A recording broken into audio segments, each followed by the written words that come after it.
April 2025, rupiah menyentuh 17.261 per dolar. Angka itu bukan sekedar statistik, tapi angka yang sama dengan level rupiah saat Indonesia hampir bangkrut di 1998. Banyak ekonom bilang kondisi sekarang berbeda, dan mereka mungkin benar. Tapi di video ini, kita tidak akan debat soal apakah krisis akan terjadi atau tidak. Kita akan bahas satu hal yang jauh lebih penting. Kalau itu terjadi, apa yang harus kamu lakukan? Mari kita bandingkan secara jujur, bukan untuk menakut-nakuti, tapi untuk melihat dengan jernih. Yang mirip dengan 1998, utang luar negeri Indonesia naik drastis dari sekitar 292 miliar dolar di 2014 menjadi 431,7 miliar dolar di 2025. Cadangan devisa Indonesia turun ke level 148,2 miliar dolar di Maret 2026, terendah sejak Juli 2024, setelah sebelumnya berada di 156,5 miliar dolar di akhir 2025. Rupiah sempat menyentuh 17.261 rupiah per dolar pada April 2025, level terendah yang mengingatkan banyak orang pada krisis 1998.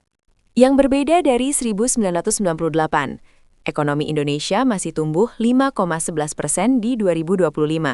Devisa masih setara 6 bulan impor, jauh di atas standar kecukupan internasional 3 bulan. Dan sektor perbankan tetap solid dengan rasio permodalan yang kuat. Kita tidak sedang dalam krisis, tapi sinyalnya perlu dibaca dengan serius. Dari krisis 98, ada 3 pola kehancuran finansial yang selalu berulang dan masih terjadi hari ini. Pola 1, utang dalam mata uang asing, pendapatan dalam rupiah. Ini yang menghancurkan ratusan perusahaan besar di 1998. Mereka pinjam dolar karena bunganya murah, tapi saat rupiah jatuh, beban utang mereka meledak. Hati-hati dengan pinjaman atau cicilan yang nilainya terpengaruh kurs. Tidak punya cadangan likuiditas. Di 1998, banyak orang dan perusahaan yang sebetulnya punya aset, tapi tidak punya cash. Mereka terpaksa jual aset di harga terendah untuk bertahan. Relevansi hari ini? Dana darurat bukan kemewahan. Ini kebutuhan dasar. Pola 3. Semua aset dalam satu keranjang. Yang selamat di 1998 adalah mereka yang punya diversifikasi. Aset yang nilainya tidak ikut jatuh saat rupiah anjlok. Relevansi hari ini, emas, saham eksportir, dan aset berbasis dolar adalah contoh aset yang cenderung naik saat rupiah melemah. Ini bukan teori, ini checklist konkret yang bisa kamu nilai sendiri hari ini. Level 1, dasar. Dana darurat minimal 3-6 bulan pengeluaran dalam bentuk cash atau deposito. Level 2, proteksi nilai. Sebagian aset dalam instrumen yang terlindungi dari pelemahan rupiah. Contoh, emas, reksadana berbasis dolar, atau saham perusahaan eksportir komoditas. Level 3, posisi ofensif. Ini yang dilakukan orang-orang yang justru untung di 1998. Mereka punya dry powder, cash atau aset liquid yang bisa dipakai untuk beli aset murah saat krisis terjadi. Krisis selalu menciptakan diskon besar-besaran. Yang punya cash saat itu terjadi, menang besar. Pemerintah punya tugasnya sendiri, menjaga cadangan devisa, stabilisasi kurs, dan kebijakan fiskal.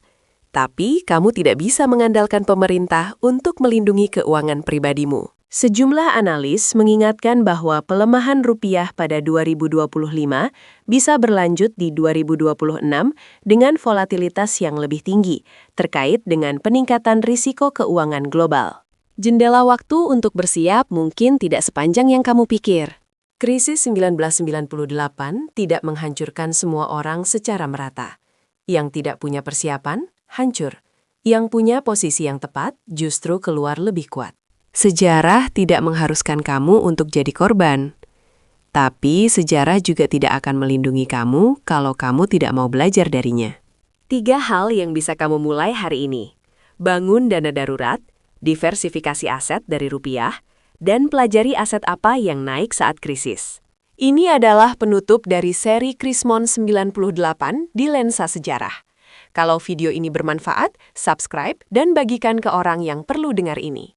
Karena sejarah paling berguna bukan untuk dihafalkan, tapi untuk mempersiapkan kamu menghadapi masa depan. Jangan lupa untuk like dan komen di bawah ini jika kamu memiliki pertanyaan atau ingin berbagi pengalaman. Krisis moneter bukanlah sesuatu yang tidak bisa diatasi. Dengan persiapan yang tepat, kamu bisa melalui krisis dengan lebih percaya diri. Jadi, mulai dari hari ini, ambil langkah-langkah untuk mempersiapkan diri dan keluarga kamu dari potensi krisis di masa depan. Terima kasih telah menonton. Sampai jumpa di video berikutnya.